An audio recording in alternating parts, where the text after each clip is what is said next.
ఈ మధ్య students exams దగ్గరకొస్తున్నాయి. Preparation అవ్వాలి అని చెప్పి చాలా ఫీల్ అయ్యి, చాలా డిప్రెషన్‌లోకెళ్ళి, వాళ్ళు తిని, తినక ఇప్పుడు ఉన్న టైం లేదు. 1 మంత్ కూడా లేదు. ఎలా అవ్వాలి? ఎలా చేయాలి? ఎలా ఎగ్జామ్ పాస్ అవ్వాలి? ఎలా రాయాలి? అనేసి చాలా సఫర్ అవుతున్నారు.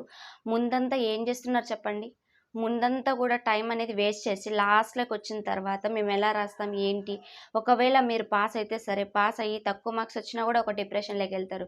లేదు ఫెయిల్ అయ్యారంటే సూసైడ్‌లకు అటెంప్ట్ చేస్తారు. మిమ్మల్ని నమ్ముకున్న ఫ్యామిలీ, తల్లిదండ్రులు వాళ్ళేమైపోవాలి? వాళ్ళేమైపోవాలి చెప్పండి? ముందంతా ఏం చేస్తున్నాం? ముందంతా గాలి తిరుగులు తిరుగుతున్నారు. ఇప్పుడు లాస్ట్‌కొచ్చేసరికి నేను ఎగ్జామ్ పాస్ అవ్వాలంటే ఎలా పాస్ అయితావు? ముందంతా టైం ఎందుకు వేస్ట్ చేసినావు? కాబట్టి ఇప్పుడైనా పర్లేదు స్టెప్ బై స్టెప్ తీసుకోండి. టాపర్స్ ఎవరైనా ఉంటే వాళ్ళని కలిసండి. వాళ్ళతో మాట్లాడండి. వాళ్ళ నుంచి కొన్ని టిప్స్ తెలుసుకోండి. మీ ఇదేదైతే ఉందో పరీక్ష ఏదైతే ఉందో ఆ ఎగ్జామ్‌కి ప్రిపరేషన్ అనేది ప్రాపర్‌గా మీరు ప్రిపేర్ అవ్వండి. ఓకే.